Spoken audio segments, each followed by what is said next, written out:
Oi, gente, tudo bem com vocês? Tô aqui no emprego do Rafael, tô aqui dentro do carro assistindo vídeos, né? Pelo celular. Aí, como eu tô acompanhando aquele caso da Sara Mariano, tô parecendo muito pra mim, feminicídio, sabe? Aí apareceu um que a menina com 6 dias de casado, gente. 6 dias de casado.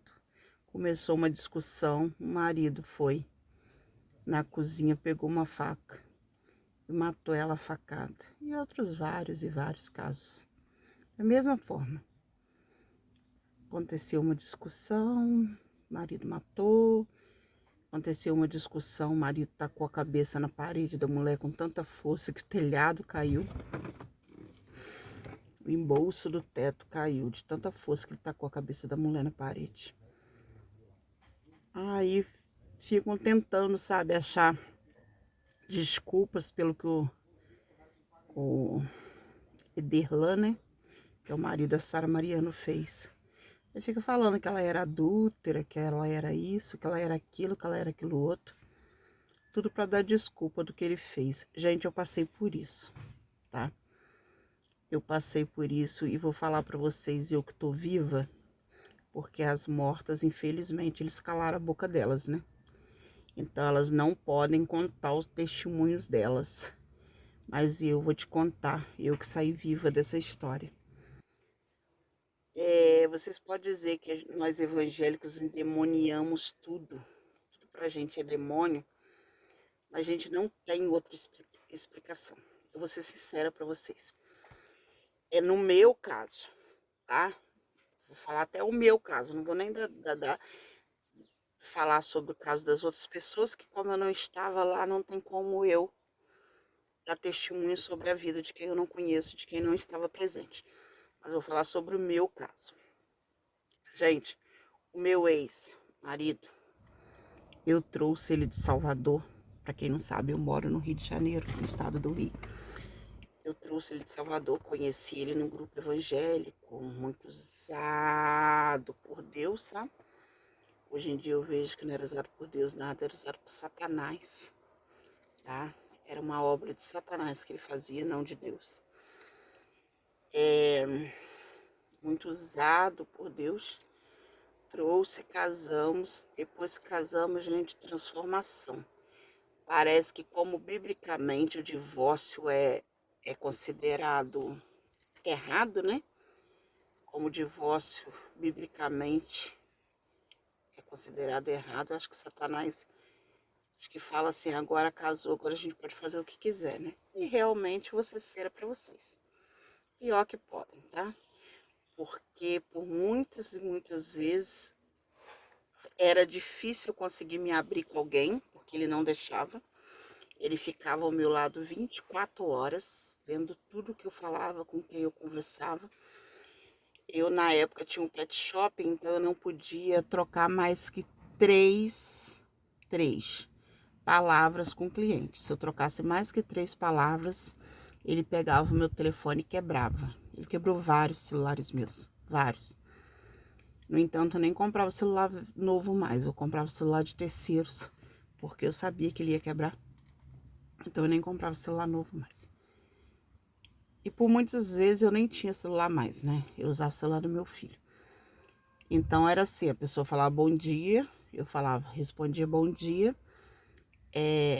Quanto tá a tosa, eu respondia o valor. A pessoa perguntava se tinha vaga, eu já falava. Tal dia, tal hora. E ali eu já não podia falar mais. Eu não podia responder as pessoas mais. Porque se eu respondesse, ele falava que eu estava falando dele para a pessoa. Tá falando mal de mim, tá fazendo fofoca de mim. Ali ele já se alterava e já quebrava o telefone. Mas voltando ao assunto, então, a coisa mais difícil era conseguir marcar para falar com o pastor, conversar com a missionária sobre o que estava acontecendo comigo. E quando eu conseguia, vinha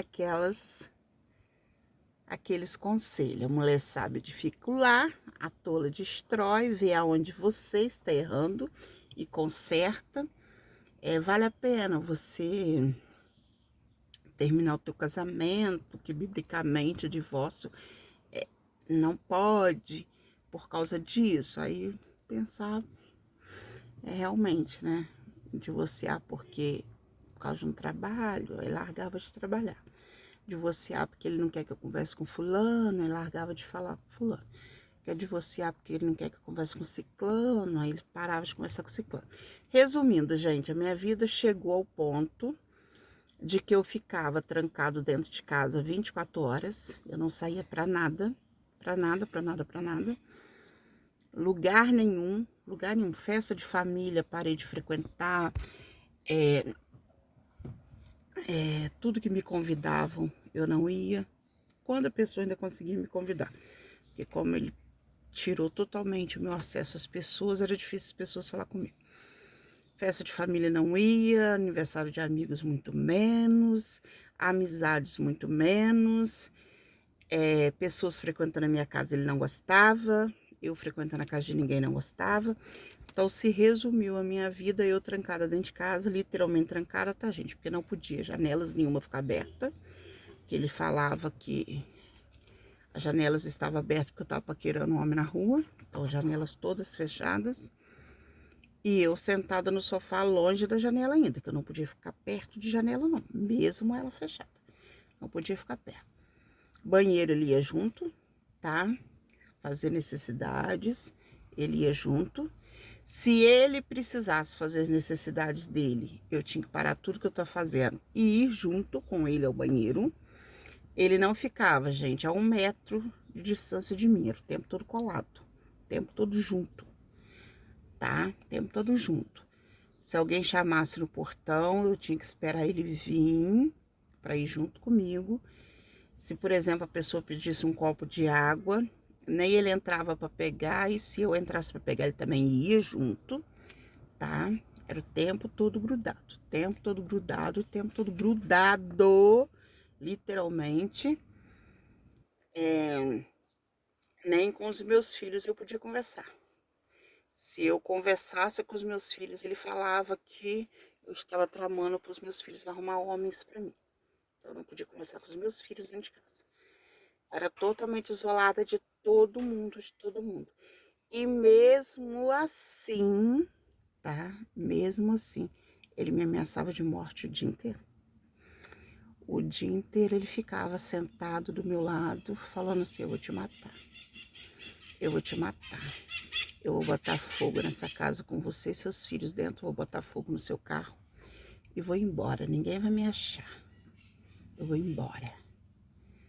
Aí eu falava pra ele assim: ué, mas não é mais fácil você ir embora e me deixar eu e os meus filhos vivos? Porque se você matar a gente, você não vai ter sossego, né? Não vai ter sossego. Porque a polícia vai viver atrás de você o tempo todo. Aí ele pegava, virava assim: não, eu não vou embora. Eu não vou embora porque eu não tenho pra onde ir. A minha família não me quer lá. Eu não tenho pra onde ir, eu não vou embora. Aí eu falava pra ele: ué, mas se você não me matar, se você me matar, você não vai ter que ir embora de um jeito ou do outro? Aí ele falava assim: mas aí se eu te matar, eu vou morar na rua, eu vou. Eu tentava, sabe, achar lógica para aquilo. Mas como assim, gente? Então vai morar na rua, me deixa viva.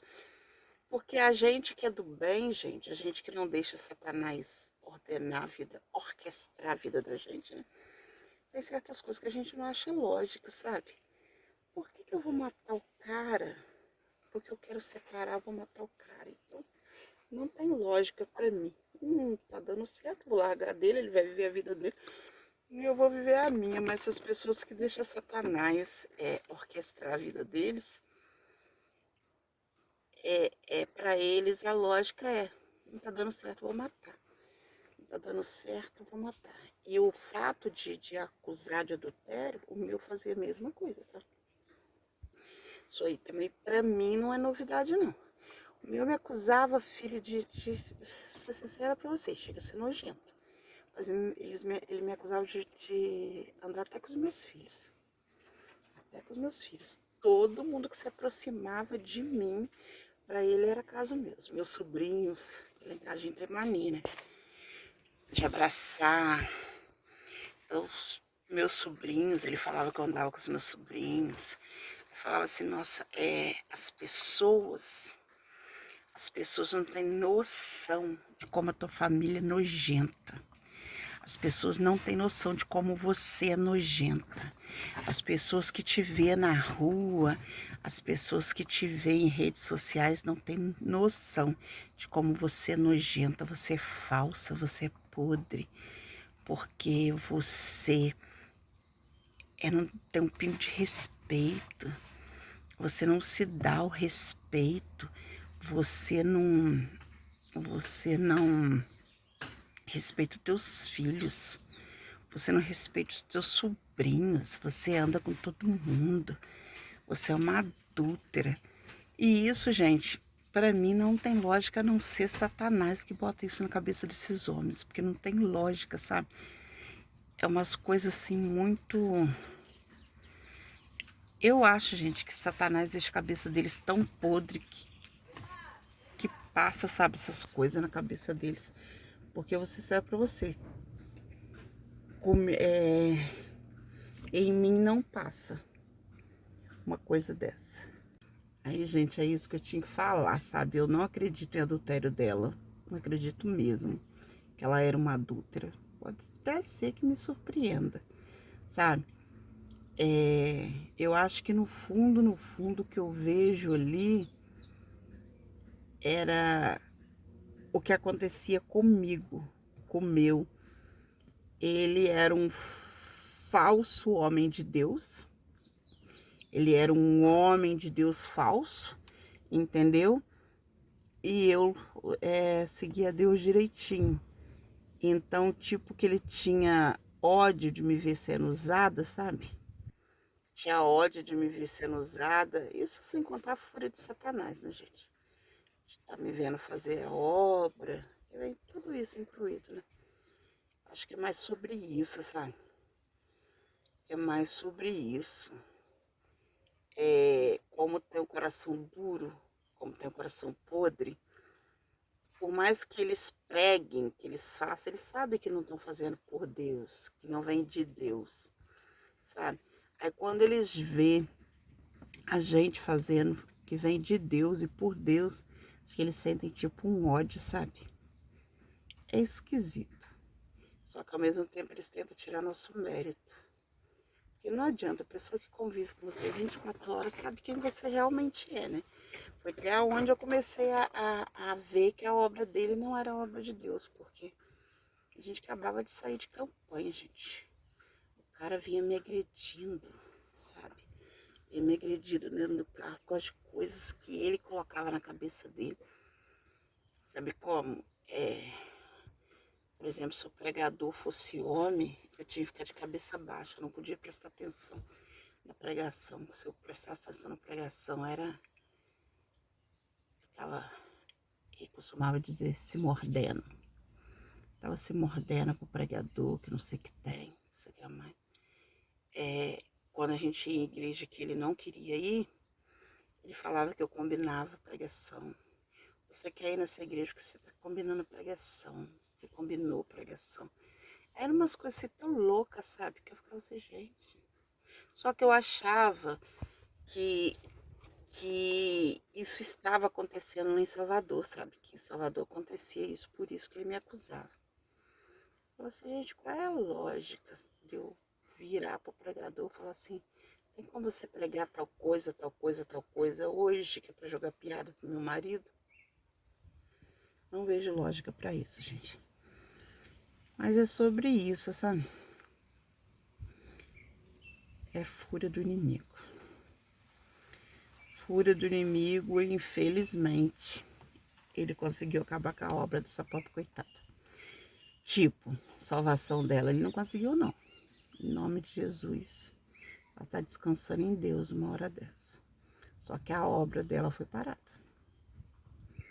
Infelizmente. Aí as pessoas falam, mas como que Deus deixou isso acontecer? Como que Deus deixou isso acontecer? Eu acho, gente, que é pra realmente abrir o olho, sabe, de muitas mulheres. Porque eu vou falar um negocinho pra você, tá? Você acha que eu fui a única que estava sendo oprimida em nome de Deus? que recebi os conselhos de orar pelo meu marido, para o meu marido mudar, sabe? Que Deus transforma sim, que Deus muda sim. Gente, Deus até muda, Deus até transforma, mas quando a pessoa quer mudança, quando a pessoa quer ser transformada, gente, existe o livre-arbítrio, entendeu? Existe o livre-arbítrio e Deus respeita o livre-arbítrio. Não adianta você achar que Deus vai quebrar o livre-arbítrio por sua causa. Não adianta, entendeu? Ah, coitada da minha serva, tá lá de joelho. Eu vou fazer esse cara mudar a força. Não adianta, não adianta. Eu tenho uma amiga que Deus vive jogando o marido dela na cama, porque ela ajoelha, ela faz testemunho, vive jogando o marido dela na cama, vive fazendo ele passar vergonha com a amante na rua. E ele melhora por uns tempos, depois ele volta pra safadeza de novo, porque ele é safado. Entendeu? Ele é safado, é da índole dele, então não vai mudar. Aí fica ela lá, coitada, infelizmente, com aquele casamento lá fracassado, perdendo a vida dela se passando, entendeu? E fazer o quê, né? Então é isso, gente. Só queria desabafar um pouco, sabe? Porque eu fico vendo essas coisas. Como eu já passei por isso, sabe? Eu fico olhando assim e falo assim, gente, é só a gente que já passou. Aqui tem muito mosquitinho. Só a gente que já passou, sabe? Sabe que essa mulher passou. Que sabe o quanto agora ele vai tentar denegrir a imagem dela, mesmo porque esse povo evangélico, eles são desse tipo, sabe? Eles fingem que não, mas eles ainda estão naquela parte da Bíblia ainda que mulher adúltera tinha que ser apedrejada, que merecia a morte. Eu vi o comentário de um cara falando, salário do pecado é a morte, ela traía, mereceu. Gente, que absurdo, que absurdo. Você achar que porque uma mulher traiu, ela merece a morte, mesmo que ela fosse adúltera. Ele não tinha esse direito. Só quem tem direito de tirar a vida da pessoa é Deus, sabe? Não tinha esse direito. Ele tinha o direito de mostrar que ela era adúltera para ter o direito ao divórcio, porque infelizmente ainda tem essa, né? Porque eu, por exemplo, quando fui falar com a minha pastora que eu queria casar de novo, ela, então, a Bíblia só dá respaldo se ele tivesse adulterado. Como você não tem prova, você não pode casar de novo. Então é assim, né? O cara me oprimia, o cara me batia, né? O cara tentou me matar 3 vezes. Por 3 vezes ele tentou me matar. E eu me separei, agora eu fico presa nesse casamento o resto da vida, né? Fazer o quê?